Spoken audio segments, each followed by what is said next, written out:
Donc, chers amis, bonsoir. J'ai le plaisir d'accueillir Gérard de Cortange, que je connais depuis longtemps, puisqu'il a été à 2 reprises mon éditeur aux éditions Ramsay, il y a bien longtemps.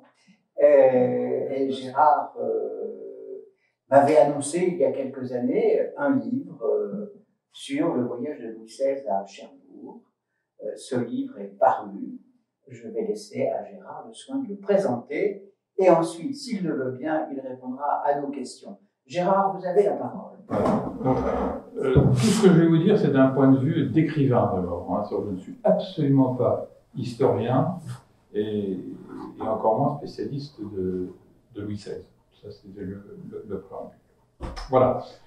Dans quel contexte historique a lieu le voyage de Louis XVI à Cherbourg?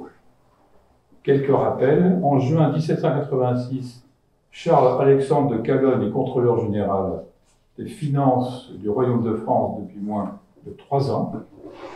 La Pérouse est partie depuis 1 an du port de Brest pour une circumnavigation décidée et préparée par le roi en personne. On peut lire d'ailleurs dans le journal du voyage de la Pérouse la phrase suivante. Le roi traça de sa main une grande partie des instructions qui m'ont été remises. J'eus l'honneur de recevoir verbalement ses ordres sur les points les plus importants de ma campagne. Encore quelques éléments concernant ce contexte historique. La fameuse affaire dite du collier de la reine est devenue une comédie, où le coupable, le cardinal de Rohan, est innocenté, et la victime, Marie-Antoinette, désignée à la vindicte publique, humiliée, ridiculisée, le système monarchique est en perdition, touché en plein cœur. Goethe, qui est spectateur de cet événement, pousse un cri d'épouvante et écrit « Je vois la majesté royale minée et bientôt anéantie ». Voilà pour le contexte historique, rapidement brossé. En juin 1786, donc, Louis XVI a 32 ans. Il est sur le trône de France depuis 22 ans. Celui qu'on dit petit, grassouillet, mesure en réalité 1,90 m. Celui qu'on prétend inculte, que l'abbé de Vermont qualifie de stupide, que le duc de Garches assure vivre sur un fond d'ignorance, qu'on dit incapable de prendre la moindre décision et qui serait un bon à rien, dont certains affirment, à l'heure où les réseaux sociaux n'existaient pas encore heureusement, qu'il s'adonne à la boisson, qu'il bat sa femme, qu'il prend plaisir à embrocher, à faire rôtir des chats, bref, que son inconsistance n'a d'égal que sa nature basse et cruelle possède parfaitement le latin et les auteurs classiques. Quant à l'italien et ses poètes, ils lui sont aussi familiers que la langue et la littérature française. Il parle l'allemand, est le premier de sa lignée à maîtriser l'anglais, lit chaque jour les gazettes de Londres et traduit David Hume pour son plaisir. Outre l'art de gouverner, ses professeurs nombreux lui ont enseigné les mathématiques, la physique, l'écriture, le dessin, l'histoire, la danse, le violon. Il est donc à l'opposé du roi en friche qu'on a bien voulu faire de lui. Tout jeune homme, il a rédigé des maximes morales et politiques, mais surtout des réflexions dans lesquelles il a écrit cette phrase. Un bon roi ne doit avoir d'autre objet que de rendre son peuple heureux. À son très dévot gouverneur, le duc de la Vauguyon, qui lui demande d'écrire un plan d'action, il avait répondu, ce qui ne laissait aucun doute d'ailleurs sur ses résolutions, « Je dois être inébranlable dans mes principes, persévérant dans mes occupations, fidèle à mes promesses, et je me propose de ne rien oublier pour contracter dès à présent l'heureuse habitude de vouloir et d'agir par moi-même. » En réalité, il est le premier roi de France à formuler un contrat draconien passé avec son peuple. Il écrit toujours dans ses réflexions « Comme homme, je dois être juste. Comme prince, je dois faire régner la justice. Si j'ai droit d'exiger une entière fidélité de mes peuples, ils ont droit d'exiger de moi que je tienne les promesses que je leur fais. Je puis exiger d'eux obéissance et soumission, mais je leur dois sûreté et protection. Comme rien ne peut les dispenser quand je serais injuste ou tyran, de m'être soumis. Si de leur côté ils violaient tous leurs devoirs envers moi, rien ne pourrait me soustraire à l'obligation de remplir les liens à leur égard. Humaniste, humanitaire, celui qui a aidé l'abbé de l'Épée sur sa propre cassette dans son œuvre pour l'éducation des sourds-muets, qui a doté l'école de Valentin Haut pour les aveugles, qui a donné le droit aux femmes de toucher leur pension sans l'autorisation de leur mari, qui a exempté les juifs de l'impôt corporel, qu'il jugeait humiliant, qui a accordé l'état civil aux non-catholiques, donc notamment aux protestants, qui a ordonné aux hôpitaux militaires de soigner les blessés ennemis, et cela plus de 100 ans avant la Convention de Genève, celui qui le premier a utilisé le terme justice sociale et supprimé de très nombreuses charges de la Maison du Roi pour alléger les finances publiques, qui a créé un mont-de-piété à Paris pour venir en aide aux petites gens, qui a financé tous les aménagements d'hôtel-lieu pour que chaque malade ait son propre lit individuel, qui a fondé un hôpital pour les enfants atteints de maladies contagieuses et créé l'hôpital des enfants malades et décidé de faire construire à ses frais des infirmeries dans les prisons, qui avait même, jeune roi de 20 ans, envisagé l'été 1774 d'abolir l'esclavage dans les colonies françaises. Le sujet est clairement évoqué, vous le savez, dans le journal de l'abbé Alphonse-Joseph de Véry, qui parle d'un projet échafaudé avec le ministre de la Marine et des Colonies, l'anti-esclavagiste Turgot, projet qui évidemment échoue, parce qu'arrivé aux oreilles des armateurs négriers, ceux-ci le font capoter. Eh bien, ce roi, qu'on caricature volontiers le nez dans ses serrures, a un jardin secret. Ce jardin secret, c'est la mer.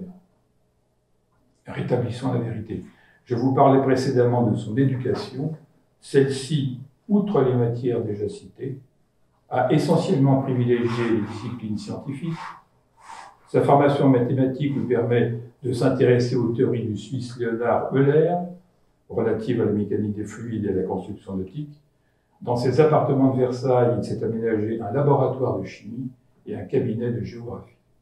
Et sa bibliothèque abonde, 40 000 volumes, je le rappelle, de livres scientifiques, d'ouvrages de géographie, de comptes rendus de voyage, notamment ceux du capitaine James Cook, le découvreur des terres australes, qu'il lit dans le texte et qu'il traduit. C'est un fait, sous l'impulsion du comte de Maurepas, ancien secrétaire d'État à la Marine, le jeune prince avait étudié l'anatomie et la physique, mais surtout la géographie, une discipline dans laquelle il excelle. D'ailleurs, dans le portrait que l'abbé de Vernon dresse du dauphin en 1788, à l'intention de l'impératrice Marie-Thérèse, la mère de Marie-Antoinette, il note avec insistance « La marine est son étude favorite » et ajoute « Il sait absolument tout de ce qu'on peut en savoir, mais sans la pratique. » Voilà, nous y sommes, ce roi qui est un cartographe hors pair, qui sait tout des navires et des monstres marins, qui a une parfaite connaissance des réalités nautiques, du régime des vents, des dernières découvertes scientifiques et techniques, n'a jamais embarqué sur un bateau ni vu la mer. Et si l'on accepte le sacre de Reims en juin 1775, il n'a jamais effectué un seul déplacement en province. Ses prédécesseurs, dans leur lutte contre l'Angleterre, ont certes fortifié les ports de la mer du Nord et de la Manche, mais Louis XVI a récupéré une marine absolument exsangue. Voici quelques rappels. Le règne de Louis XIV, le roi Soleil, est assombri par la terrible défaite de Tourville face aux Anglais à Saint-Vaast-la-Hougue en 1692. Sans parler des crédits de la marine qui sont reniés jour après jour, à tel point qu'on assiste à l'inéluctable décadence du prestige maritime de la France. Le règne de Louis XV n'apporte aucune amélioration. Le maréchal de Villars, gouverneur de Provence, écrit « Je découvre avec douleur les débris de notre flotte pourrissant dans les ports. » Lors de la guerre de 7 ans, nous sommes donc en 1760, l'Angleterre aligne plus de 400 vaisseaux, la France moins d'une soixantaine. 3 ans plus tard, le 2 février 1763, le traité de Paris dépouille la France de l'Inde, du Canada, de l'Ohio, de la rive gauche du Mississippi, du Sénégal et de plusieurs îles des Antilles. Il faut verser au crédit de Louis XVI ce prodige d'avoir su, en quelques années, faire de la marine française l'égale de la flotte anglaise. La Révolution se chargera de tout détruire. Ce prodige s'est fait en plusieurs étapes. Dès son avènement au printemps 1774, Louis XVI nomme Antoine Raymond de Sartine, un ancien lieutenant général de la police, ministre de la Marine. Le bilan que ce dernier dresse de la situation était plus sombre. À mon arrivée, j'ai trouvé tous les individus découragés. Les arsenaux du roi sont dépourvus des approvisionnements les plus nécessaires. Les vaisseaux abandonnés dans les ports sont absolument hors d'état de prendre la mer. C'est une véritable pitié. Deuxième étape, Louis XVI triple le budget de la marine. Troisième étape, il entame de nombreux chantiers sur la Méditerranée. On creuse Port-de-Bouc, Port-Vendre. À l'ouest, on renforce La Rochelle, Le Havre, Dieppe. Dès 1777, les projets de la rade de Cherbourg circulent. Nous en reparlerons. Quatrième étape, il va être aidé par l'histoire. The Insurgents, comme vous le savez, c'est le nom donné aux colons américains ayant pris parti contre l'Angleterre au cours de la guerre d'indépendance américaine, sollicite une aide militaire de la France. Le 6 février 1778, une alliance est donc conclue avec les nouveaux États-Unis. La marine française court de victoire en victoire. Certains y acquièrent une gloire qui va traverser les siècles. La meute Piquet, Suffren, etc. Quant à l'amiral de Grasse, il permet la reddition de la place de Yorktown le 19 octobre 1780. 2 ans plus tard, le traité de Versailles a en partie effacé l'humiliation de celui de Paris. La France récupère le Sénégal, Saint-Pierre-et-Miquelon, Tobago, Sainte-Lucie aux Antilles, ainsi que les comptoirs en Inde, mais surtout, Louis XVI a ébranlé le mythe de l'invincibilité britannique. Bien, revenons à Cherbourg. On l'a bien compris, le jeune roi avait été traumatisé par le désastre de la Houille, par les raids permanents des Anglais en terre normande. Ses victoires acquises, il va poursuivre son objectif et décide de faire de Cherbourg une base navale, de protéger et de ravitailler d'importantes escales. Donc, au prix de travaux gigantesques pour l'époque, d'y aménager une rade équipée d'une digue puissante, de forts et de batteries. Envisager de construire une digue en pleine mer sur un faux sablonneux de 15 mètres de profondeur, sans enrochement, est un pari absolument impossible à tenir, très hasardeux. Louis XVI, féru de science et de marine, après les premiers projets de 1777, déjà évoqués, confie cette tâche en 1782 à Louis-Alexandre de César, l'homme qui a atteint l'âge respectable pour l'époque de 63 ans, est ingénieur des ponts et chaussées et s'est bâti une solide réputation dans le domaine maritime. La technique proposée pour construire cette rade est audacieuse. Louis-Alexandre de César prévoit l'immersion à 1 lieue au large de 90 gigantesques caisses en bois de chêne lesté, de moellons et de mortier. Entre les sommets de ces pains de sucre, on tendra des chaînes et des filets d'acier. Le 6 juin 1784, un premier cône est posé avec succès. En mai 1786, le plus jeune frère du roi, le comte d'Artois, préside à la mise en place du 8e. Ne serait-ce pas maintenant au roi en personne de venir constater de ses propres yeux l'avancée de son grand œuvre? L'occasion est vraiment trop belle pour ne pas la saisir. Pourquoi, sous couvert d'une vérification de l'avancée des travaux, ne pas aller voir ces flots déchaînés qu'on dit peuplés de monstres marins et qui le font tant rêver depuis l'enfance, lui qui ne cessait de monter sur les toits et les terrasses du château de Versailles, faussant compagnie à celles et ceux chargés de son éducation ou de sa surveillance pour essayer d'apercevoir la mer.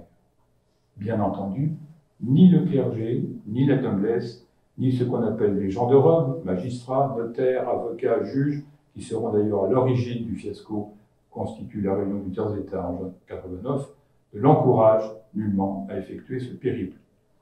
N'est-ce pas courir le risque de voir le roi rencontrer ce peuple avec lequel il pourrait avoir un contact direct, lui qui a déjà aboli le servage dans les domaines royaux et interdit la torture dans les procès criminels?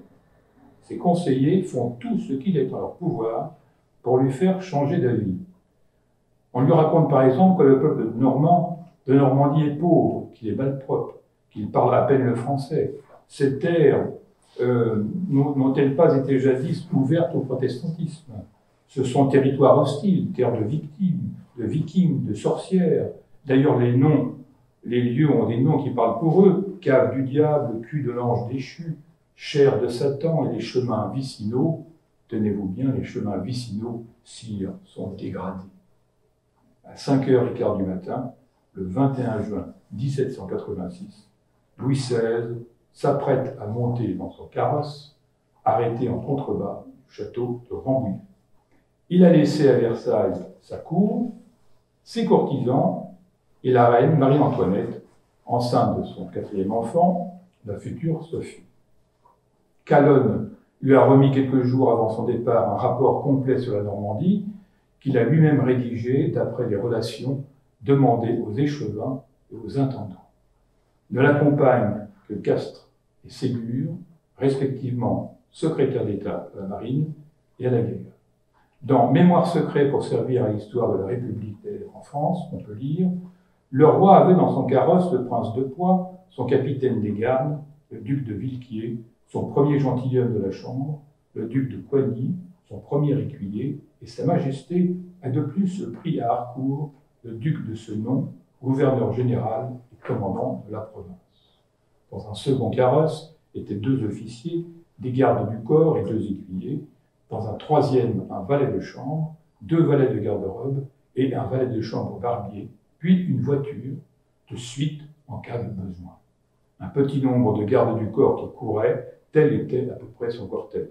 Pour l'époque, eu égard à l'étiquette et à la qualité du voyageur, 4 voitures, c'est un équipage très très réduit. Dès les premières villes, et les premiers bourgs, villages, ils traversent. Les démonstrations de la ferveur populaire sont visibles. Louis XVI n'hésite pas à faire arrêter son convoi et à descendre sa voiture. À Houdan, une femme lui enlace les genoux et fond en larmes. À l'Aigle, c'est une aubergiste qui l'embrasse. À Falaise, les jeunes filles couvrent son carrosse de fleurs. Et quand il arrive à Harcourt, alors que le jour est déjà sur son déclin, les arbres qui encadrent la route sont couverts de grappes d'hommes et de femmes qui lancent des vives notre bon roi, vive le roi de France. Lors du repas donné en son honneur, il gracie 6 déserteurs qui attendaient leur arrêt de mort dans la prison de Caen. À la fin de cette première journée, M. Letellier, maire d'Harfleur, conclut dans son voyage de Louis XVI dans sa province de Normandie, son apparition excita la plus universelle sensation. Une foule immense accourue de tous les environs lui faisait éprouver ces vives émotions que l'amour d'un peuple cause toujours et sûrement au prince bien-aimé. On sait Louis XVI plus à l'aise avec les humbles qu'avec les courtisans qu'il déteste. Le lendemain, 22 juin, sur la route de Cherbourg, dédaignant le déjeuner royal prévu, pris du plus piquant appétit, il fait arrêter tout le convoi dans une auberge, s'installe à la table commune et mange avec les paysans du pain de ménage, des œufs frais et du beurre sorti de la baratte. Arrivé vers 10h30 du soir, le repos royal de courte durée, accueilli à l'abbaye de Chantereine, fondée par l'épouse de Guillaume le Conquérant, mais déserté par les moines depuis 1775, il dîne frugalement et passe une nuit réparatrice, mais très courte. Le lendemain, dès 3h du matin, il entame une longue journée, débutée par une messe. Vêtu d'un habit écarlate agrémenté de la broderie des lieutenants généraux, entremêlé de lys de couleur d'or, il se rend sur le chantier des travaux, à bord d'un canot doré, manœuvré à la rame par une vingtaine de matelots, vêtus de blanc et ceints d'une écharpe de laine rouge, telle que le montre la toile de beau format, 180 par 223, peinte, vous le savez, par Louis-Philippe Crépin en 1877. On raconte que, tachant son habit de goudron, on lui propose d'en changer. Non, dit-il, il ne me plaît que davantage. Parlant à bâton rompu avec les officiers et les hommes d'équipage, il répond à ceux-ci, surpris d'une telle familiarité, « Il faut bien que nous fassions connaissance, messieurs. » Bientôt, le canot aborde à l'un des cônes et la manœuvre peut commencer. Au son de la symphonie du régiment de la Reine et des salves combinées de l'artillerie, des forts et de l'escadre, le roi assiste à l'immersion du 9e cône. La caisse a immergé et remorqué au moyen de tonneaux vides qui lui sont attachés par de gros câbles. L'opération dure 28 minutes. Mais un drame survient. Pour la circonstance, on a voulu faire l'essai d'un nouveau cabestan. 4 ouvriers sont blessés. Devant l'indifférence des courtisans qui l'accompagnent, devant les tentatives réitérées de son entourage de vouloir dissimuler la gravité des faits, le roi s'en prend à son capitaine des gardes, à son chirurgien et son médecin personnel. Il faut sur le champ interrompre l'ambigu où il est en train de servir, c'est-à-dire un repas où l'on sert en même temps la viande et le fruit, en sorte qu'on ne saurait dire si c'est un souper ou une collation. Il faut secourir ces blessés, insiste-t-il, leur venir en aide. Et quand l'un des ouvriers succombe à ses blessures, un charpentier nommé Robert Pinabel, il ordonne que des pensions soient versées à la famille de la victime. Le déroulement de la journée reprend autour du cône où se tient Sa Majesté, près du canot sur lequel il se déplace, croise ce qu'un témoin appelle une multitude infinie de barques débordant de curieux qui veulent voir leur souverain, certains n'hésitant pas à se jeter à l'eau pour s'en rapprocher le plus près possible. Qui a dit que le roi de France n'était pas populaire, que ses sujets ne l'aimaient pas? Une gravure sur bois reproduit la scène, on dirait presque un ex-voto, qui tout naturellement comporte une légende. Je la lis. Nombre de jeunes gens à la nage entourent le canot de Sa Majesté en criant « Vive le roi ». La journée n'est pas terminée. Louis XVI visite l'île Pelée, inspecte la citadelle qu'il nomme immédiatement Fort Royal. On essaie un canot en sa présence et on le met au défi. Qu'en pense-t-il? Ce canon devrait-il équiper les navires de la Royale? Un commentateur prend des notes. Sa Majesté fit contre ce projet toutes les objections que le marin le plus instruit n'aurait pu faire. Quelles sont-elles, ces objections? Pas assez lourd, donc pas assez stable. Mettre un tel canon en batterie va être très compliqué, et son recul au moment du tir trop important. Travaillez plutôt à un perfectionnement de la canonnade. L'avenir est là, messieurs, la canonnade. Mettez au point une arme de combat rapprochée avec de gros boulets redoutables pour les hommes, les gréements, et capable de projeter une énorme mitraille. Durant les 3 journées qu'il passe à Cherbourg, Louis XVI s'embarque à bord de l'Escadre, une vingtaine de frégates, flûtes, corvettes et autres gabarres, étonnant son monde par ses connaissances dans la manœuvre des bâtiments, dans les moindres pièces et parties qui les composent. Voyons cela jour par jour. Le 24 juin, le chef d'escadre d'Albert de Rion accueille le roi à bord du Patriote. Fleuron de la Royale, c'est un 74 canons pourvu de 2 ponts et d'une coque, dernier cri doublé de cuivre. Le roi, une nouvelle fois, étonne ses commensaux, et les marins, dédaignant, malgré la forte houle, l'escalier qu'on a prévu pour lui, il monte par une échelle ordinaire. Nouveau commentaire, Sa Majesté monta par une échelle avec la même aisance que n'importe quel particulier, à croire qu'il avait été marin toute sa vie. Philippe Delors, dans le beau livre qu'il consacre à ce qu'il appelle les princes de la mer, écrit, et nous souscrivons à ses remarques, cette scène cadre mal avec l'image d'un poussa cacochine et ventripotent inventé par l'historiographie républicaine. Le choix du Patriote n'est pas innocent. Ce vaisseau de ligne est un tout nouveau modèle, ultra-moderne, qui doit équiper toute la France, toute la flotte de France, dont le projet, je le rappelle, véritable obsession royale, est qu'elle fasse jeu égal avec sa grande rivale anglaise, voire la dépasse en nombre et en puissance. Louis XVI veut ici se persuader de la justesse de son choix. Le marquis de Marigny, directeur des bâtiments du roi, écrit « Sa Majesté parcourut toutes les parties du vaisseau, examina tout très en détail. Elle y donna même des preuves que toutes les parties qui regardent soit la construction, soit le gréement ne lui sont pas étrangères. Les officiers municipaux qui accompagnent la promenade royale font tous la même constatation. L'un d'eux écrit dans son livre de bord « Sa Majesté se fit rendre compte de tout ce qui pouvait intéresser le service, entrant dans les plus petits détails, faisant des questions et des observations dont la précision et la sagacité étonnaient les marins qui avaient l'honneur de l'approcher. » Mais la journée ne fait que commencer, alors que nombre de personnes de la suite royale semblent très incommodées par la mer. Louis XVI est comme un poisson dans l'eau, c'est le cas de le dire. Il blague avec les marins, barre le navire avec adresse, Poussé par un vent favorable, le patriote se retrouve à quelques lieues des côtes anglaises.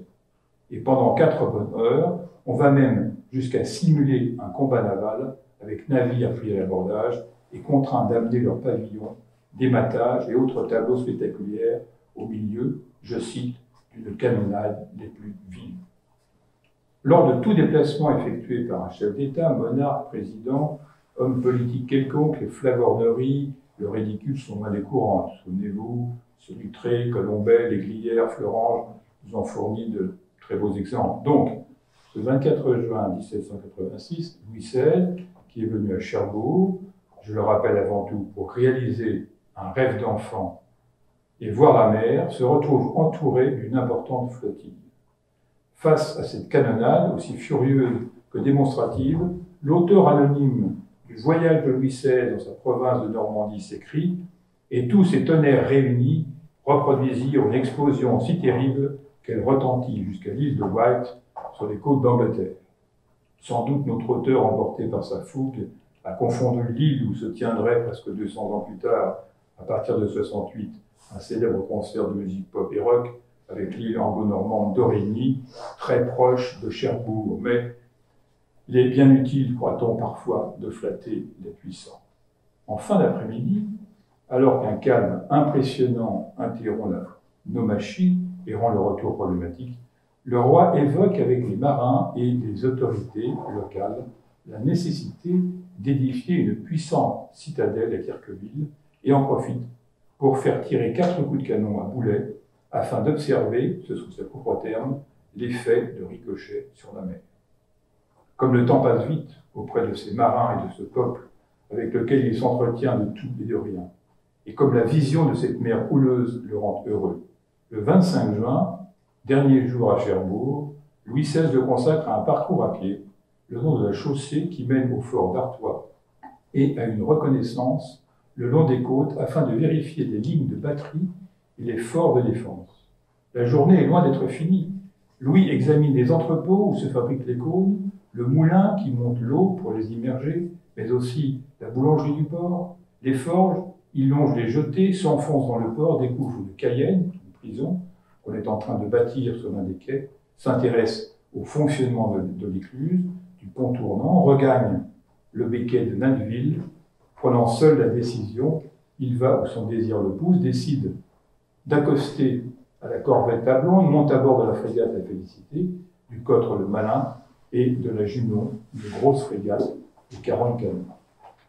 Le roi est méconnaissable, agile, vif, prenant des décisions heureux, terriblement heureux.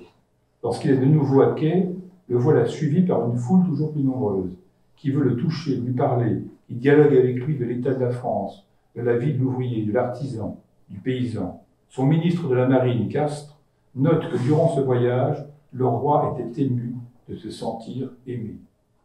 C'est donc ça son peuple. Pourquoi a-t-il mis tant de temps à aller à sa rencontre? Pourquoi a-t-il écouté ces mauvais conseillers qui le dissuadaient d'aller au-devant de ses sujets, de ce peuple avec lequel il se sent si bien, tellement mieux qu'à Versailles et dans les salons dorés qui l'étouffent?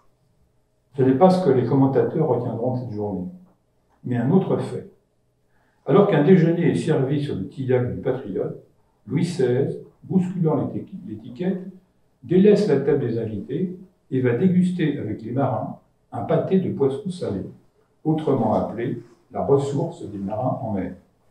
Tout en dévorant à pleines dents ce plat dédaigné par les autres, il s'écrie « Je le préfère à tous ceux de Versailles, messieurs ». Cependant, il ne faut pas penser que le roi ne s'est nourri que de pâté de poisson, d'omelettes ou de tranches de pain agrémentées de beurre de baratte. Il faut imaginer ces dîners auxquels l'invite la noblesse de province qui singe Versailles et souvent croyant faire plaisir au roi, ne fait que reproduire les travers et les aberrations de la cour. En général, une cinquantaine de convives sont invités, duchesses, marquises, comtesses, demoiselles, princes, ducs, marquis, comtes, chevaliers, tous trépignant d'impatience, les hommes croulent sous une surabondance de montres, de chaînes, de bagues, l'habit, le gilet couvert de boutons d'or ou d'argent avec des ornements ciselés, tantôt en nacre et en bois de centaure, senteur avec incrustation de pierreries, tantôt offrant des lettres pour former le nom de l'individu qui les porte, tantôt décorés de peintures sous verre, d'insectes, de minéraux, d'objets, d'histoire naturelle, etc. Les femmes, elles, depuis la victoire de la frégate La Belle Poule, après avoir abordé des coiffures extravagantes ou des maquettes de bateaux surmontées leurs perruques poudrées, ont désormais la tête ornée de coiffures, parvenues à un tel degré de hauteur par l'échafaudage des gaz, des fleurs et des plumes, qu'elles ne trouvent pas de voiture assez élevée pour s'y placer. Elles se sont donc rendues au dîner royal la tête penchée au bord de la portière, voire agenouillées dans leur carrosse.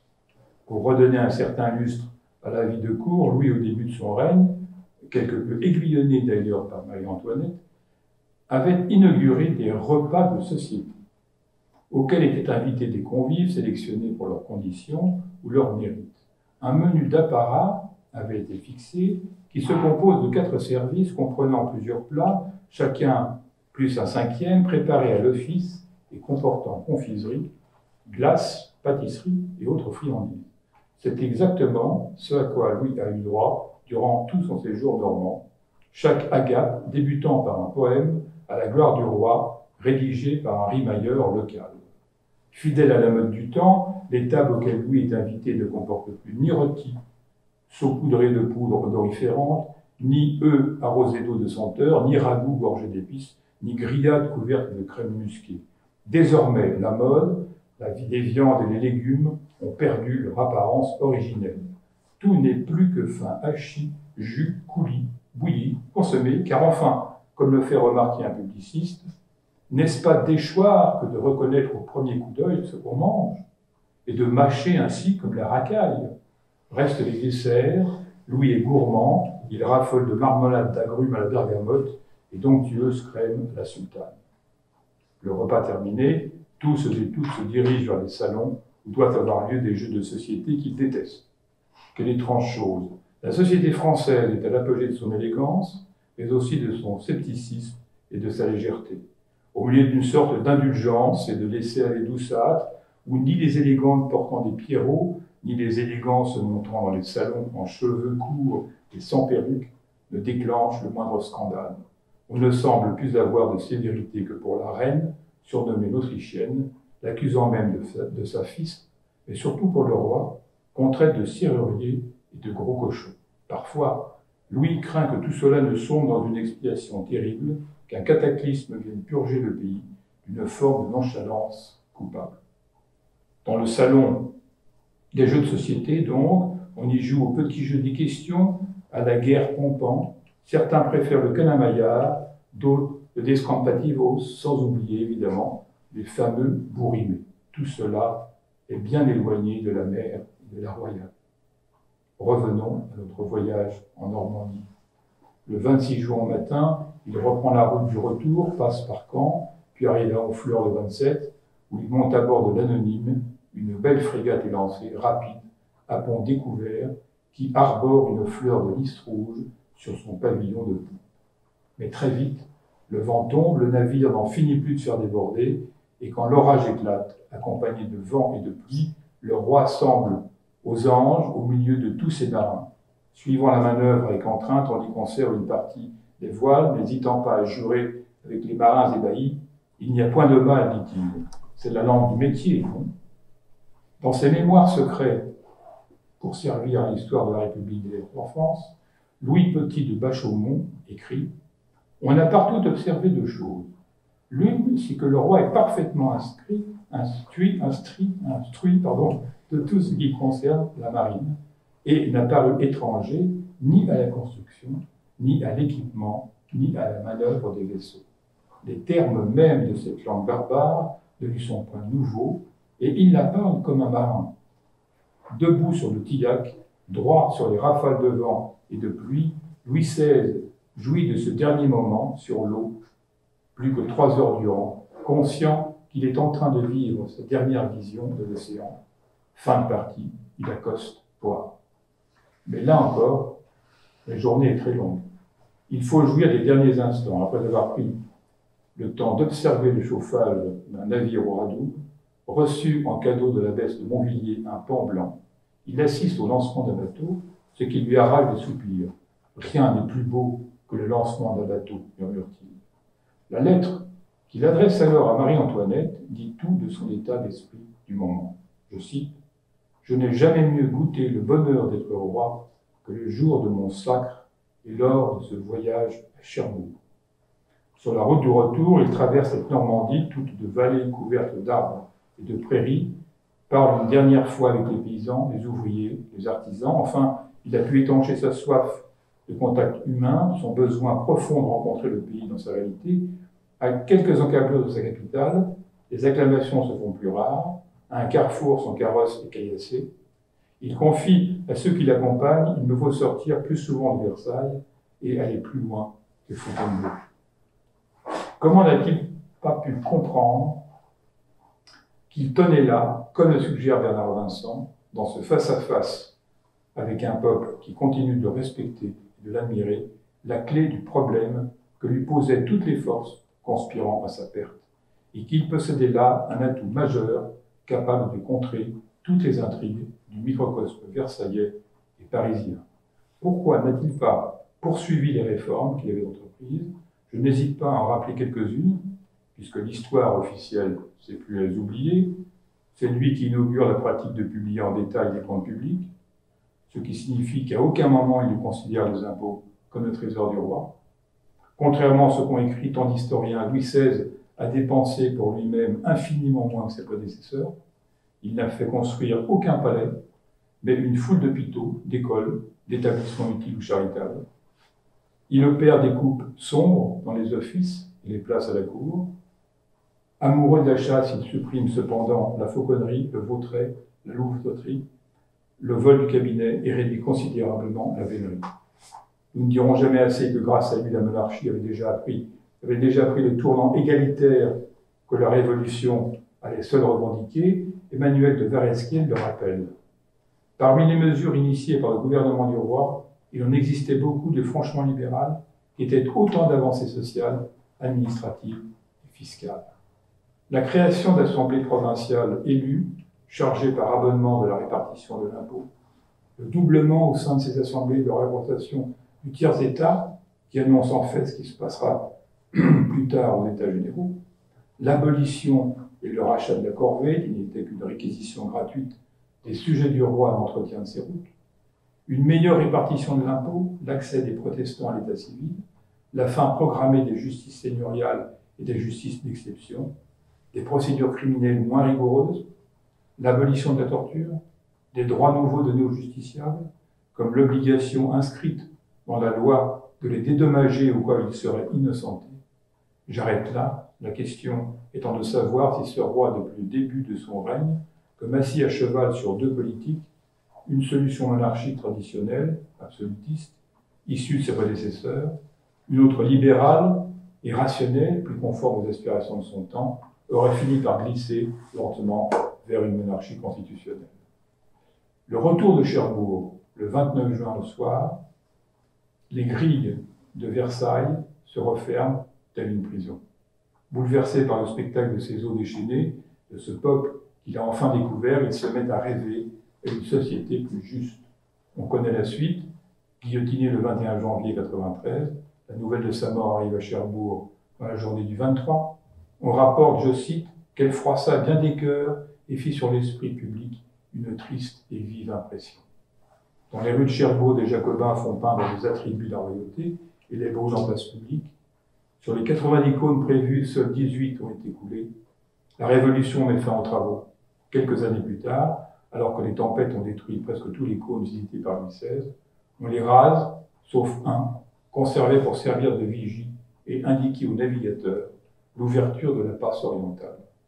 Mais il succombe à son tour, le bois des cônes ne résistant pas aux tempêtes de la mer du Nord sous le poids des flots le 12 février 1799. Ne reste que la mer, tantôt d'huile, tantôt furieuse, confondant sa destinée et celle des choses et des humains.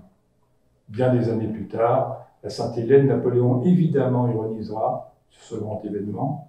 Dans ses mémoires, Madame de Campan, femme de chambre de Marie-Antoinette, présente la visite de Louis XVI en Normandie comme la démarche la plus marquante qu'il ait faite pendant son règne.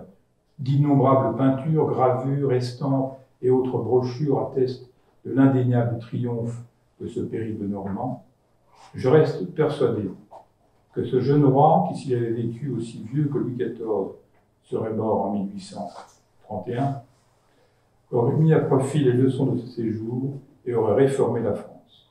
Bouleversé par le spectacle de ses eaux tantôt calmes, tantôt déchaînées par ce peuple qu'il avait enfin découvert, oui, je le répète, il s'était mis à rêver une société plus juste, plus égalitaire, celle-là même qu'il évoque non seulement dans ses maximes morales et politiques, mais surtout dans ses réflexions, déjà citées, qu'il a rédigées entre 1766 et 1769, alors qu'il n'avait que entre 12 et 15 ans. Je cite, « Tout ce que le père doit à ses enfants, le frère à ses frères, l'ami à son ami, le prince le doit à ses sujets, et toute action de la souveraineté doit être un bienfait pour l'humanité. » Merci.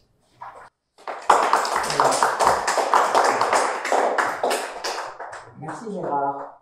Vous avez la parole, chers amis. Je vous en prie. J'ai tenu les 45, c'est bon. Parfait. C'est parfait. Hein. Ben oui. Je vous en prie. Oui, Francis. Peut-être une. Vous avez parlé à un moment, avant le récit de Cherbourg, de la passe avec l'Amérique et de la guerre d'indépendance. Ouais. Et comment ça l'avait marqué, que ça avait surtout repris confiance en fait, dans la capacité de la France à mener une bataille qui a des milliers de kilomètres, par la marine notamment. J'aimerais savoir, enfin, si vous avez une information dessus, sur les places qu'ont eu le général de Lafayette et l'amiral d'Estaing. Ça, je n'ai pas vraiment d'informations. Ça, c'est trop précis, trop historique.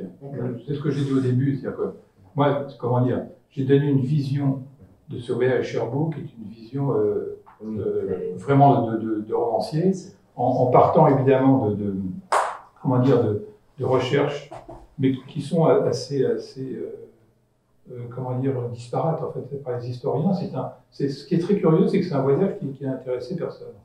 Il y a une thèse qui a été publiée en 1967 sur le sujet, mais qui ne fait que rassembler au fond des données, des documents, très très contradictoires, parce qu'en fait, comment dire, les intendants, les échevins, les personnes qui suivent le roi, parfois même le font passer par des endroits où il n'est pas passé, parce que ça les arrange de le faire passer par cet endroit-là. Donc, comment dire, décrire des événements qui n'ont pas eu lieu. Donc, il fallait que je choisisse dans cet ensemble ce qui, au fond, convenait en quelque sorte à mon récit, à cette forme de démonstration qui s'est affinée au fil de la rédaction du livre. Au départ, c'était pas un livre qui voulait réhabiliter le Louis XVI. Je voulais juste raconter, parce que ça m'a toujours fasciné, l'histoire de ce petit garçon qui se met à rêver à la mer et qui monte sur les terrasses de Versailles pour essayer de voir de quel côté elle était. Il y monte très très souvent, évidemment, il ne peut pas la voir, la mer de Versailles. Donc il a ça en point de mire, comme ça. Et je voulais raconter cette histoire. Et c'est petit à petit, comment dire, en me plongeant dans la documentation, dans les faits ici ou là racontés, que je me suis dit, mais il y a vraiment une réhabilitation à faire. Et maintenant, quand je vois la réception du livre et ce qu'on en dit, je crois que, enfin, je dis souvent que au fond, Louis XVI était un roi révolutionnaire. Parce qu'il a vraiment, il était en train de changer la société française. Il y a des, comment dire, des réformes qu'il a entreprises qui sont fondamentales. Quand, par exemple, il fait en sorte de supprimer l'impôt corporel sur les Juifs, et c'est essentiel. Personne ne l'a fait avant lui. Il supprime la torture, c'est totalement, c'est une révolution copernicienne. C'est le premier qui s'est intéressé aux ruines romaines. Il veut restaurer Nîmes et Orange. On ne le dit pas assez, ces choses-là. Donc, c'était tout sauf un imbécile, quoi. C'est ça et je ne comprends pas pourquoi on continue à avoir cette image de ce roi. C'est ça qui m'a sans doute poussé à écrire ce livre en parallèle à la découverte de la mer. Donc je suis désolé pour votre question, parce qu'en fait, ça sort un peu de mon sujet. Dans ce cas-là, je peux peut-être le reformuler. Ouais. Dans quelle place justement ont les officiers de la marine? Est-ce que ce sont des alliés? Est-ce qu'ils ont des courages? Ah oui, non, il est, comment dire, alors il est plus proche du marin que des officiers de marine. Mais en fait, c'est évident qu'il accorde une importance fondamentale à la marine. Et c'est vrai qu'en très très peu de temps, il va faire de la marine, enfin, là encore, je ne suis pas historien, mais enfin, les faits l'attestent, il fait de la Royale l'équivalent de la marine anglaise. Il arrive en très peu de temps à construire des bâtiments, à construire des ports, et à faire en sorte que l'Angleterre commence à vaciller, c'est-à-dire se rend compte qu'elle n'est plus la première puissance maritime. Alors, il a un peu pris comment dire, pour répondre à la première question sur les États-Unis, c'est vrai qu'il a pris un peu ça en marche comme ça, et s'est dit, voilà, là, il y a une occasion extraordinaire. Il s'est trouvé qu'il y a eu des combats qui ont permis à sortir la marine royale victorieuse de ces combats-là, mais au fond, si ces combats, ça avait été le désastre de la Hougue, je pense que ça aurait arrêté ce mouvement. Mais à partir de là, une sorte de mouvement qui a été mis en marche et qui a permis de restaurer une marine qui était exsangue. Je ne sais pas si j'ai répondu à votre question. Mais... Alors, Jean-Marie est là et Guillaume, je vous en prie, et Alain après. Au sein de l'administration royale ou du conseil de l'Europe, y a-t-il des hommes en particulier qui aident le roi dans sa politique marine, ou qui le conseillent dans sa politique marine? Oui, alors, bien entendu, il est conseillé, il est aidé. Lui, comment dire, il a une sorte ce n'est pas un technicien, hein, mais il a un intérêt. Par exemple, c'est quelqu'un qui traduit Cook. Les voyages de Cook, il est lit en anglais, il est traduit. Donc il a c'est très étrange parce que il a un intérêt un peu, comment dire, presque poétique, littéraire pour le fait maritime. Mais bien entendu, lorsque il doit transformer cet intérêt en intérêt pour la nation, c'est-à-dire il faut que la marine devienne donc il va s'appuyer sur un certain nombre de personnes de son entourage qui vont l'aider à développer cette marine, ces techniques très très modernes, les coques en cuivre, enfin, tout ça, ça date de cette époque-là. Et il est très au courant de la voilure, les canons. Il sait exactement ce qu'il veut. Alors, vous savez bien que le voyage de la Pérouse, ça c'est quand même extraordinaire, c'est lui qui l'a fait, le voyage de la Pérouse. Il ne s'est pas contenté de financer cette opération. Il a pris une carte, il a pris un globe, il a dit vous passerez par ça, par ici, vous mettrez sur les bateaux des savants, des cartographes, des dessinateurs, vous prendrez des notes, et surtout il a dit quelque chose que je trouve fondamental, c'est qu'il a dit à la Pérouse, vous respecterez les gens que vous croisez. J'y tiens absolument, ça c'est écrit, hein. C'est très important pour moi, vous respectez toutes les peuplades, les tribus, les pays, les habitants, vous les respectez. Comme il a demandé aux militaires sur les champs de bataille de ne plus achever les ennemis. Il a dit, vous n'achevez plus les ennemis sur les champs de bataille, vous les soignez. Ça devient, à partir du moment où ils sont blessés sur un champ de bataille, ça devient un sujet de roi de France. Ça, ce sont des avancées, humanitaires, humanistes, qui sont, moi je trouve, qui sont essentielles. Et là encore, on ne dit pas assez ces choses. C'est ça qui m'a intéressé dans le personnage. Il est encore, c'est un point de vue peut-être plus romanesque qu'historique.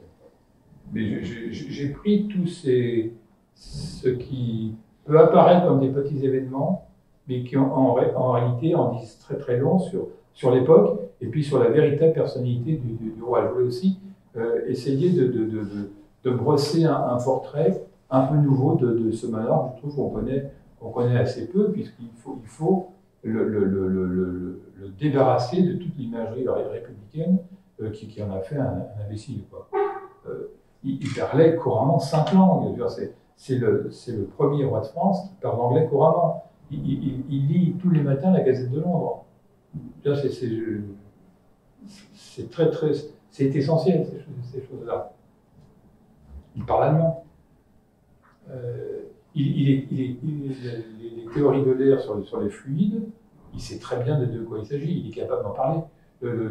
Alors, c'est pour ça que lorsqu'on en fait quelqu'un qui n'est intéressé que par les serrureries ou par l'horlogerie, mais on oublie que tout le développement de la technique à l'époque, justement, passe par tout ce travail autour des serrureries, autour de l'horlogerie.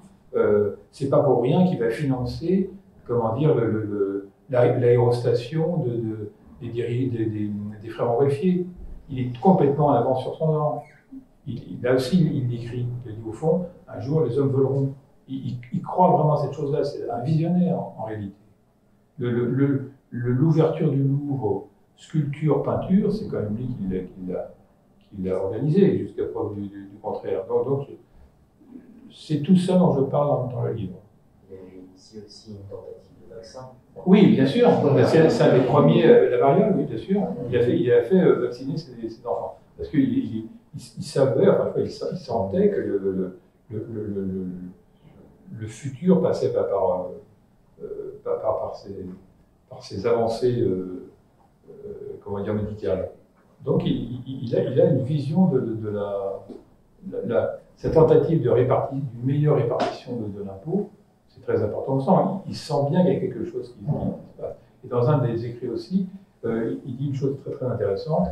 Il dit, vous savez, en France, actuellement, il y a 130 000 membres du clergé, il y a 310 000 membres de la noblesse, et il y a 26 millions de Français.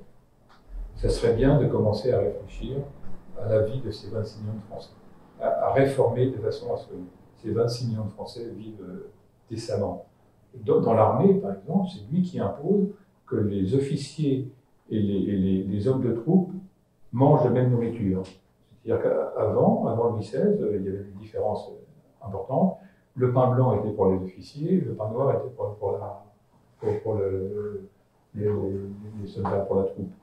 Donc c'est toute une série de choses comme ça il exige qu'il y ait dans les prisons des hôpitaux pour les prisonniers, des infirmeries, il décrit propres, saines et bien ventilées.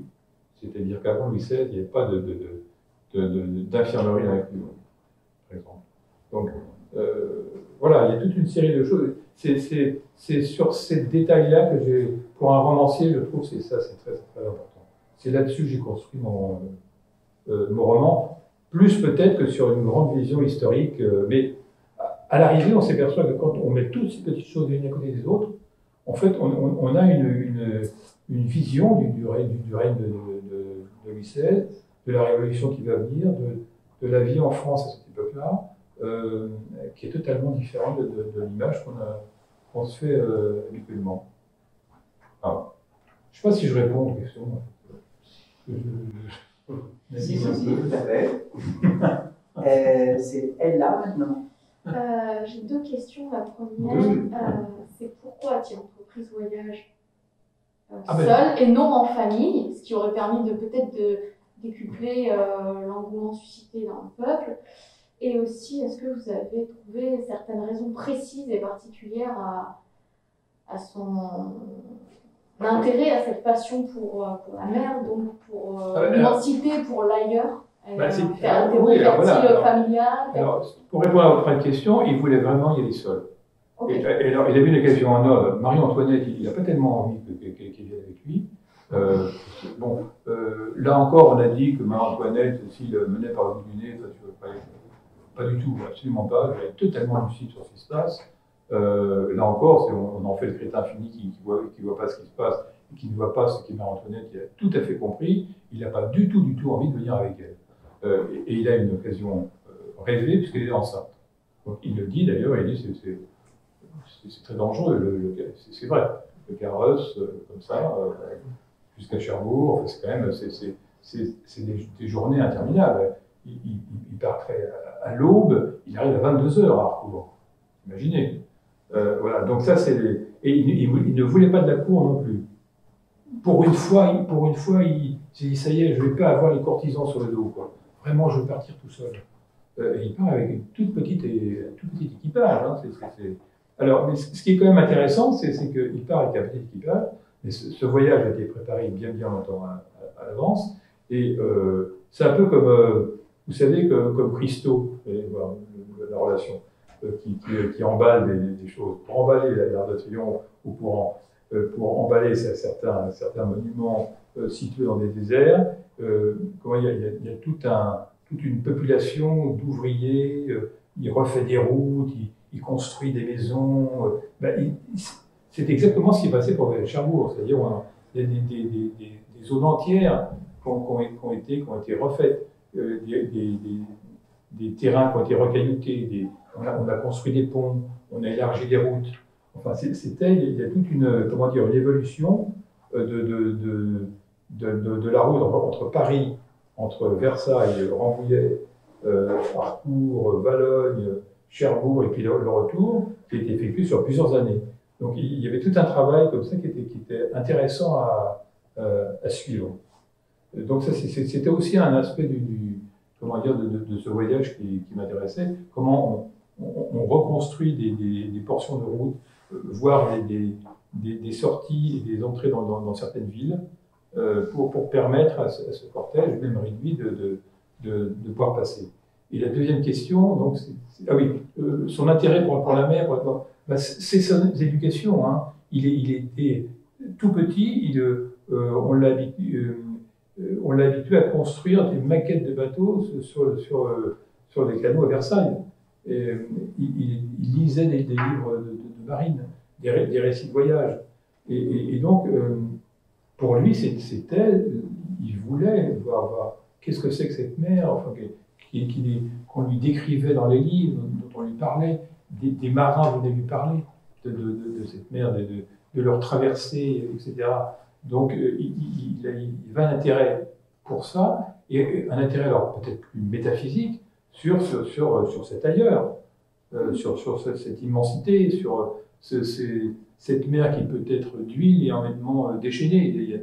Il y a un lien aussi avec le peuple, la révolution, enfin, c'est-à-dire que tout à coup, ça se soulève et on ne maîtrise plus du tout ce qui va se passer. Il y a un tsunami qui arrive. Voilà. Donc je pense que il était passionné par ce phénomène-là. Et l'autre question, c'est tout, pas entendu. Bon. Guillaume, ensuite Wafan. Du coup, j'ai deux questions. Enfin, j'en ai une sur Internet et j'en ai une personnelle. Alors, on va commencer par la personnelle. Pourquoi n'a-t-il fait qu'un seul voyage? A priori, il a été transcendé. Il en est ressorti différent. Oui. Pourquoi n'a-t-il fait qu'un seul? Il aurait pu justement y repartir plus tard, voir l'évolution, sous prétexte de voir l'évolution. Absolument, c'est vrai, mais ça c'est une question à laquelle je n'ai pas de réponse. Il n'y a aucune trace de... Voilà, et je ne comprends pas pourquoi, après ce voyage qui était... Je dis, l'entourage n'était pas du tout favorable à ce voyage. Il l'effectue, il en revient, il a vu ce qu'il a vu, il a envie, il le dit, ce que j'ai cité, c'est pas du roman, c'est vraiment ce qu'il a dit, hein, qu'il va aller plus loin que Versailles, Fontainebleau, tout ça. Et finalement, il ne le fait pas. Ça, alors, c'est peut-être le problème de Louis XVI. C'est-à-dire, il a un côté, comment dire, vous savez, on a beaucoup dit qu'il ne devait pas régner. Certes, il ne devait pas régner, maintenant on l'a aussi préparé à régner. C'est pas tombé comme ça.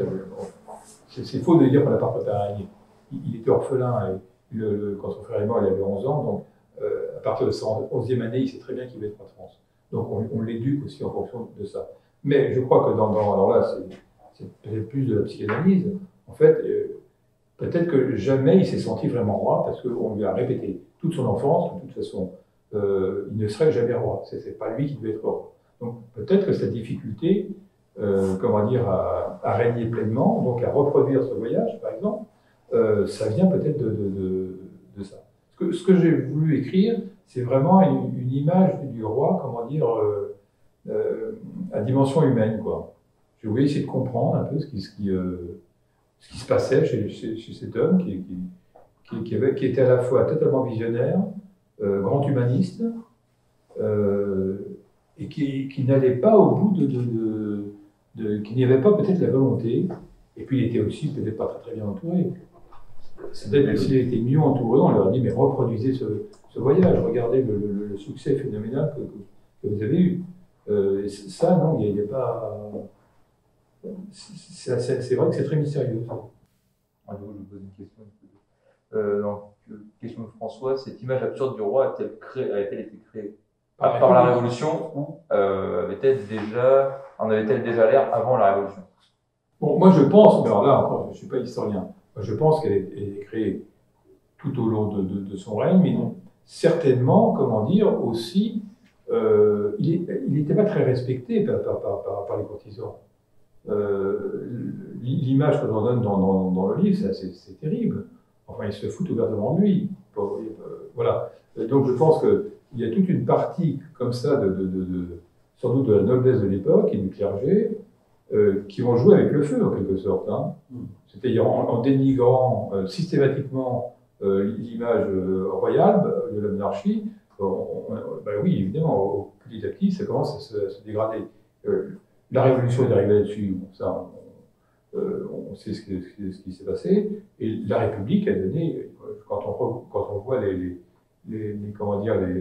textes tout simplement destinés au collège, au lycée, fin 19e, début 20e, l'image qu'on a de Louis XVI, c'est absolument hallucinant. Et récemment, donc j'ai encore discuté de ça avec une amie qui est une petite fille. On lui a parlé de Louis XVI en classe. On lui a dit que c'était un petit gros qui fabriquait des serrures dans sa maison, dans son grenier. Donc c'est quand même totalement aberrant. Donc voilà. Et attendez, il y avait une question? J'en ai une deuxième, enfin, peut-être que je peux enchaîner, j'en ai une deuxième. Donc oui, c'est pour le dénigrement, donc je vois que ça a démarré pendant le règne, et puis après, évidemment, on a continué, et d'une certaine façon, on continue aujourd'hui. Je vais vous raconter une anecdote. Quand j'ai dit je sais pas, des amis proches ou à des journalistes, enfin, vous écrivez pas en ce moment, qu'est-ce que votre prochain livre? Et donc je leur ai dit Louis XVI, tout le monde a ouvert des yeux comme ça. De quoi tu vas parler de Louis XVI? C'est aberrant, quelle idée, mais si c'est vrai, quoi, il est monstrueux, il y a quelque chose qui ne va pas, c'est complètement aberrant aujourd'hui par Louis XVI, qu'est-ce que tu vas raconter sur Louis XVI? Voilà, donc ça en dit long, peut-être sur la nécessité de ce livre. Moi, j'ai vraiment eu deux époques dans la rédaction de ce bouquin. La première époque, c'est que je voulais écrire ce roi qui découvre la mer, de poétique, il rencontre des sorcières sur son chemin, il rencontre des cartomanciennes, des femmes qui lui expliquent certaines choses, et famille-toi et tout. Et puis petit à petit, je me suis dit, mais non, je veux en faire un livre de revendication et de réhabilitation, parce qu'il y a vraiment quelque chose qui n'est pas possible dans cette histoire-là. Et maintenant, ben c'est ça, c'est une sorte de combat. Donc on va voir jusqu'où ça va me mener. Et je vous assure que, quels que soient les journalistes, la radio, je racontais tout à l'heure à Bertrand, j'étais invité, j'ai beaucoup hésité, j'étais invité aux grosses têtes. Bon, j'ai écouté un petit peu avant ce que c'était que l'émission et Truquier, toute cette bande de crétins. Je me suis dit, est-ce que vraiment il faut que j'aille là? Parce que qu'est-ce que je veux dire? Ils vont glousser pendant tout le truc. Bon. Et puis, en fait, l'interview a commencé, et je vous assure qu'ils se sont tous tus. Ils ont écouté. Ah bon, on ne savait pas. Ah bon? Mais c'est vrai. C'était assez étonnant. C'était assez étonnant. Un peu. Et ce qui est très, très encore plus étonnant, c'est que le lendemain, les ventes des livres ont grimpé en flèche. Et c'est-à-dire que ça ne peut pas être autre chose que ce passage aux grosses têtes.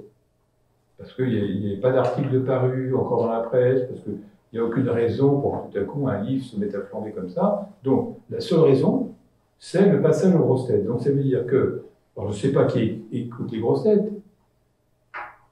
a priori, bon, j'ai aucun mépris pour les gens, pour personne d'ailleurs, qui écoutent les grosses têtes, mais je ne pense pas que ça soit, comment dire, au départ, les gens que je côtoie, c'est-à-dire des intellectuels, des choses comme ça. C'est pas, je ne crois pas. Bon, bien.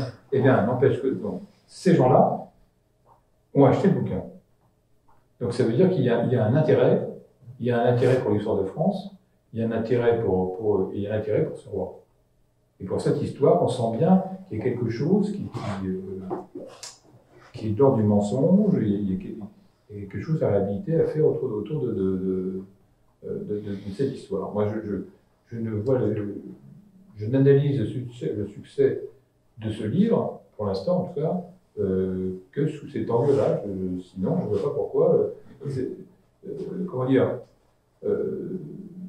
je ne pense pas que ce soit mon nom qui fasse acheter le livre, que ce soit mon écriture, bonne ou mauvaise. Je pense que c'est le sujet. Les gens achètent le livre sur le sujet, c'est-à-dire Louis XVI vu sous un nouvel angle, une nouvelle image de ce roi qu'en réalité on ne connaît pas. Du coup, j'ai une autre question. A-t-on une idée du coût du voyage, ne serait-ce qu'une des raisons du fait qu'il n'ait pas réitéré cette expérience? Je crois du coup de répondu à la question. Non, je n'ai pas du tout utilisé ces données dans le roman, mais le coût n'était pas très très élevé, justement parce que il avait refusé les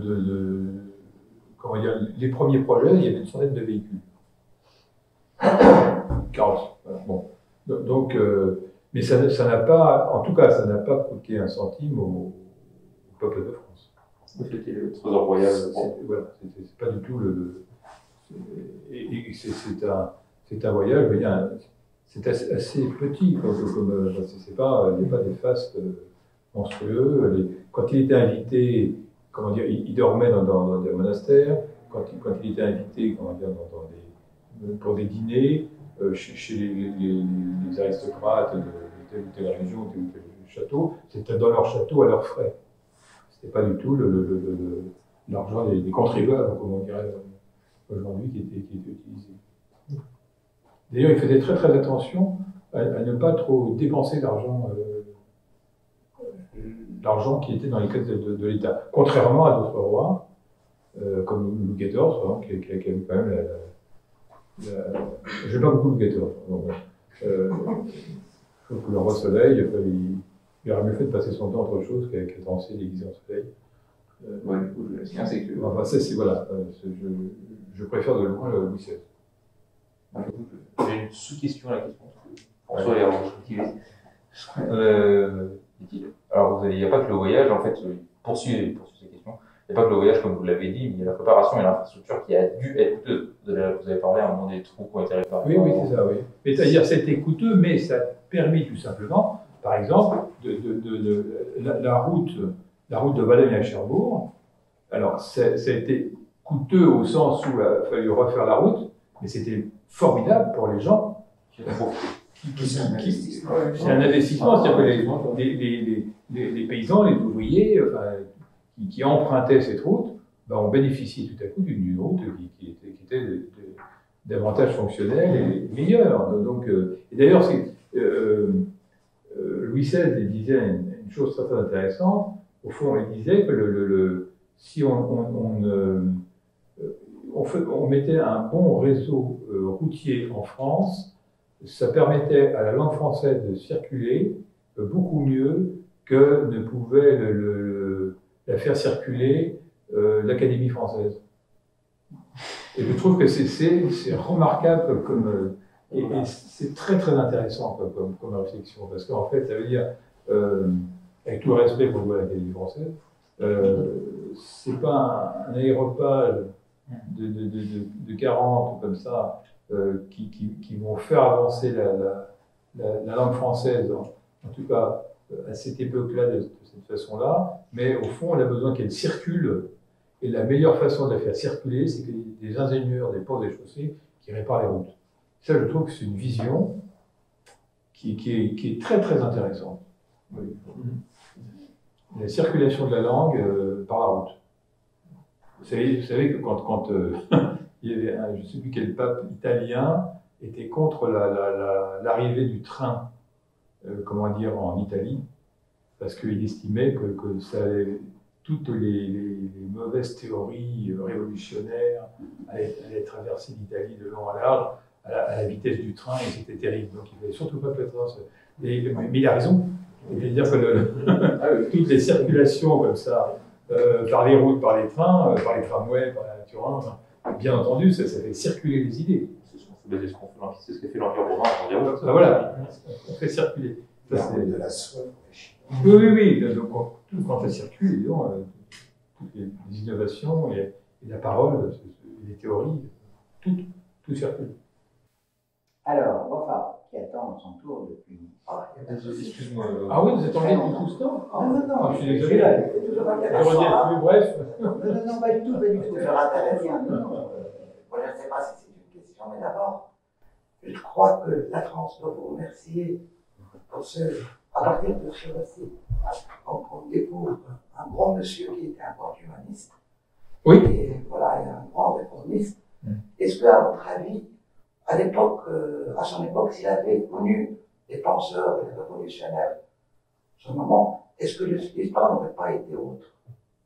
Mais je pense qu'il est, comment dire, d'abord, dans sa bibliothèque, on s'aperçoit qu'il y avait Voltaire, Rousseau, quand il est arrivé. Il était rencontre, c'est-à-dire. Oui, mais il les lisait, hein, donc c'est dans la bibliothèque, donc il n'était pas... Mais eux, ils ne les connaissaient pas. Non. Voilà.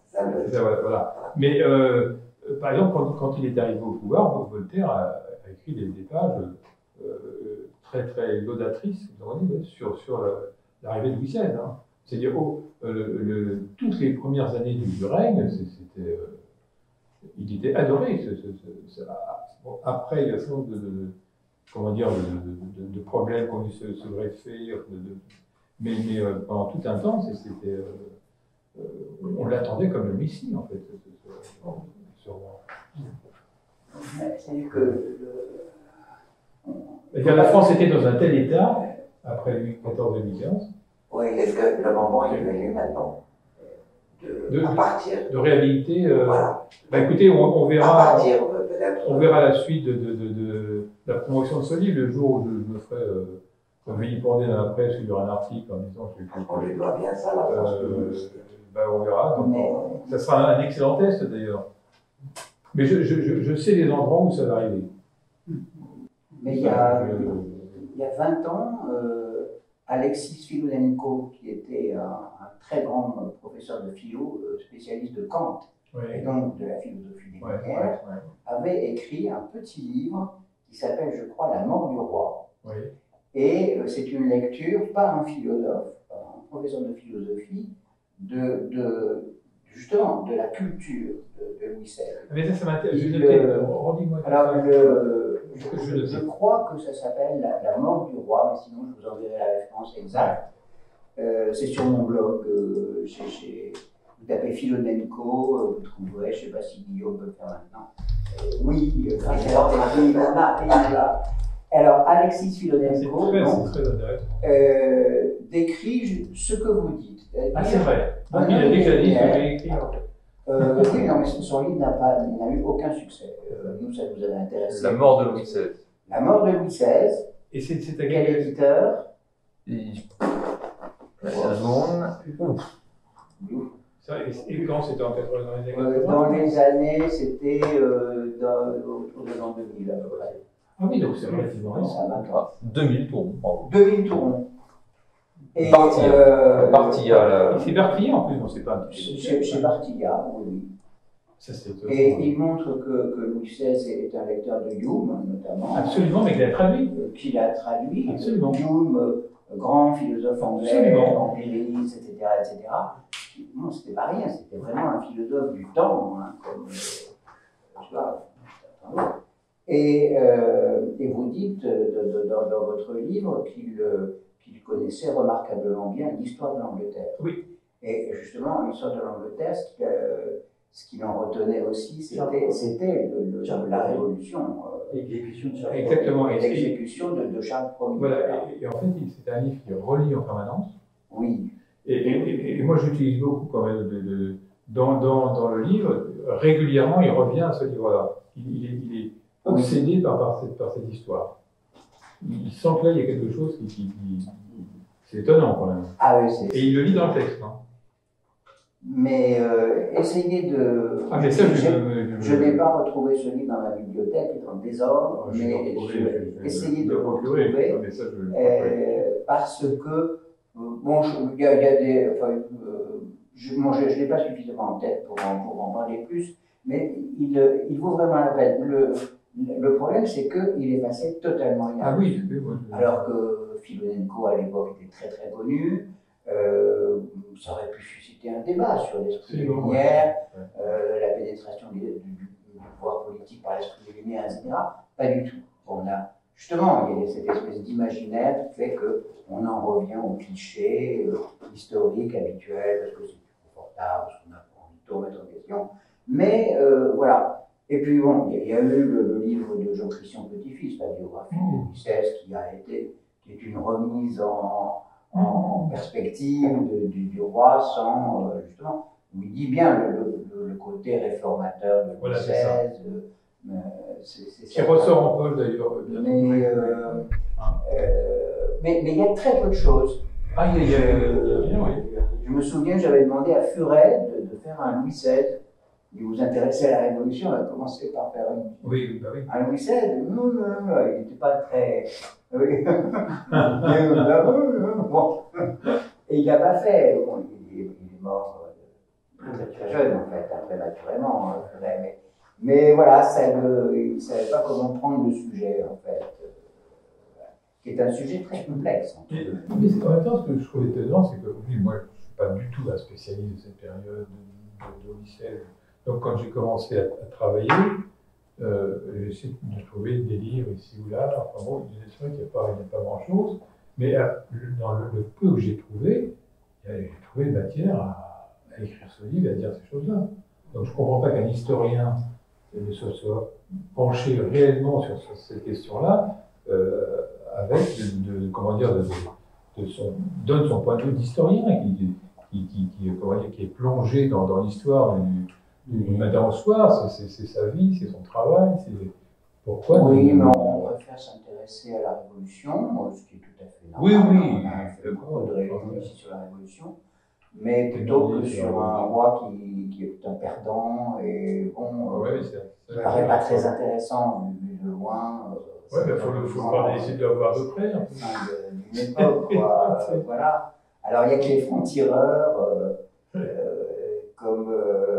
comme vous, comme Filonenko, qui écrivait sur Kant, sur Fichte, mais il avait écrit aussi sur la boxe, parce qu'il avait fait de la boxe dans sa jeunesse. Et, alors, je sais pas, la boxe, comme présentation de son visage à l'autre, mais il était très, très, très curieux. Et très, alors, peut-être que mon livre va susciter après des travaux d'historiens qui vont dire Cortan se raconte n'importe quoi, on va rectifier ça, et je ne sais pas. Mais... Ah, mais non, ça peut éveiller des vocations d'historiens, de mémoire, de thèse. Oui, alors maintenant, j'ai arrêté de parler. Qui veut parler? Bon. Alain et toi. Et Philippe. Alain et Philippe, d'accord. Moi, j'avais une question sur le.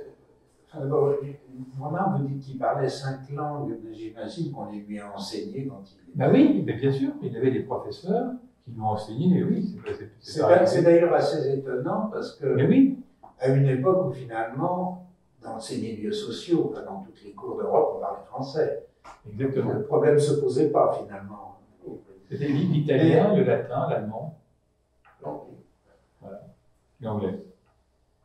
Mais ma question portait surtout sur le choix de Cherbourg, parce que, tel que vous le décrivez, techniquement, c'était loin d'être évident. Oui, et pour quelle raison? Parce que... c'était parce qu'en fait, parce que la France ne manquait pas de port en face de l'Angleterre. Oui, non, il n'y avait pas beaucoup, en fait. Il y avait sur cette côte, il n'y avait pas grand-chose. Et surtout, Cherbourg était attaqué en permanence par les Anglais. Donc il a dit à un moment, ça suffit. La ville était massacrée elle était canonnée. Et c'est vrai qu'en fermant ces trades, ça devenait, comment dire, un port de repli pour la marine française qui était immense, quoi. Mais le projet était trop révolutionnaire et puis bon, ça n'a pas tenu. C'est-à-dire que le bois, les moellons, le mortier, les 90 pylônes, c'était pas possible. C'est une technique qui était sans doute pas très au point. Et de toute façon, ils n'ont pas pu mener à bien ce travail-là. La révolution est arrivée, et mais c'était la situation de Cherbourg qui était avancée comme ça, proche de l'Angleterre, avec une ouverture sur d'autres mers. Enfin non, c'était assez évident de vouloir faire quelque chose là, avec des batteries autour, partout. D'ailleurs, finalement, ça a été fait après. Hein. Avec des moyens techniques qui n'étaient plus les mêmes, exactement. Voilà, c'est ça. Et quand on va aujourd'hui à Cherbourg, on visite cette assez qui a été utilisée pendant la guerre, avec les bases de sous-marins allemands et tout, ils sont bien installés à Cherbourg. Oui, je sais pas si vous êtes au courant, il y a une vingtaine d'années, il y a eu un petit livre d'histoire qui est paru sur Louis XVI voyageur. Je ne sais pas si ça vous dit quelque chose. Non, peut-être. Louis XVI voyageur, je crois que c'est Étienne Tailly. Ah si, ça je l'ai. Oui, je vois très bien. Absolument. Il a abordé de façon plus générale. Oui, là, du voyage. C'est ça. Il a beaucoup parlé aussi de la guerre avec l'aide de la marine française aux États-Unis, voilà, et de la marine. C'est vrai, je vais oublier ce livre-là, vous avez raison. Et c'est également un livre dont on n'a pas parlé, qui a eu aucun succès, aucune audience. Et il y a un petit passage sur Cherbourg, enfin sur le voyage de Cherbourg. Il dit que même Balabel, quand il a été exécuté, il demandait « Attends des nouvelles ». Oui, mais alors ça, personne... C'est vrai, ça? Non, moi je crois pas. En tout cas, il n'y a aucune preuve. Hein. Ah, d'accord. Il n'y a aucune preuve de ça. Et c'est pour ça que volontairement dans le livre, moi je l'ai mis ailleurs. Je l'ai mis lors d'un dîner comme ça avec une démarche, avec une coiffure monumentale, qui lui demande est-ce que vous avez des nouvelles. Oui, c'est un peu plus. Non, pas du tout. D'accord. Non, je pense que c'est un peu plus. Non, en revanche, que je raconte la mort de Louis XVI, je pense que d'ailleurs, j'ai dû écrire ce livre pour les 20 dernières pages, qui sont assez poignantes. Enfin, il faut reconnaître que ces 20 dernières pages sont poignantes. Et en fait, non, il ne demande pas des nouvelles de M. de la Pérouse. Il regarde une jeune fille, il voit la mer dans ses yeux et il pense à Cherbourg. Ça, je pense qu'en revanche, c'est ce qui s'est passé. Et la mort est atroce, quoi. Oui. Mais il fallait que je la raconte quand même à la fin du livre. Je ne voulais pas ne parler que de la mer, des coquillages, des monstres marins. Jean-Marie. Et je peux me permettre, vous avez évoqué le personnage de manière remarquable de Louis XVI, mais je crois que malheureusement ça ne se fait plus aujourd'hui. Mais il y a de cela bien des années, en 1979, j'ai eu la possibilité à Versailles de visiter ce qui avait été le petit appartement de la duchesse du Barry, qui était le seul appartement qui restait, et où il y avait le cabinet scientifique, le cabinet de chimie de Louis XVI. J'ai donc pu voir avec un guide, vous pouvez le visiter, c'était très impressionnant, les stores et les cartes de géographie. Et il y avait cet endroit tout à fait extraordinaire. J'étais pourtant jeune à l'époque, j'avais 17 ans, et qui m'a beaucoup saisi. On nous a montré la bibliothèque. Bien sûr, elle était vide, il n'y avait plus de mais il y avait une atmosphère absolument extraordinaire et qui montrait, le guide d'ailleurs je l'avais dit, on voyait bien ce souci du roi d'être en dehors de la cour. Et de fuir les courtisans. Je crois que la science a été aussi pour lui bien sûr. Un peu un refuge, pas seulement un après, un goût, une appétence naturelle, mais je crois que c'est un élément qui était tout à fait extraordinaire. Malheureusement, je crois qu'on ne le fait plus aujourd'hui. Je peux me tromper. J'espère que je me trompe, mais je crois que ce n'est plus possible. Deuxième mélange, juste sur les livres sur Louis XVI, je crois quand même qu'on a non pas une tendance à une réhabilitation, mais on a quand même une tendance un peu à une problématisation. Et à ne plus regarder Louis XVI comme le bon gros bonhomme bien gentil. Je pense que le livre d'Emmanuel de Vareskiel sur les terres des terres. Voilà, sur le jour, la semaine. La semaine, oui, il y a quelques avancées comme ça dedans. Montre bien que. Oui, j'en ai parlé avec lui d'ailleurs. C'est un personnage complexe. Absolument, c'est ça. Mais comment dire, il ne développe pas ça. Hein. Parce que c'est pas le sujet, mais on sent qu'il veut évoquer certaines choses. Il y a peut-être aussi un dernier élément, si je peux me permettre. Mais c'est Oui, très c'est ça, très la raison. question, il faut libérer. Ouais, C'est que Gérard. peut-être longtemps aussi, les universitaires n'ont pas aimé la biographie. Les biographies en France n'ont pas été faites d'universitaires, ou alors beaucoup d'universitaires étrangers. La collection, absolument, c'est vrai. La collection Fayard, des grands beaucoup de traductions, était souvent, pas toujours, mais pendant longtemps, fait d'universitaires anglo-saxons. C'est vrai. Et moi, je pense que faut plutôt être français. Les Français sont revenus à la biographie. On a reçu le biographe de Saint-Louis. Le Goff. Mais justement, le Goff a voulu réhabiliter la biographie. Voilà, mais ça a été un événement il y a 20 ans. Il y a plus de 20 ans. Non, je me souviens, en 75-77, Paul Muret-Kendall, avec sa biographie oui, 11, a fait un tabac. Ah oui. Muret-Kendall, ça a été la première c'était le début biographie de retour en revanche, ça c'est vrai. Des biographies. Pas français. Ouais. Chers amis, il faut qu'on arrête parce que Gérard est un peu pressé.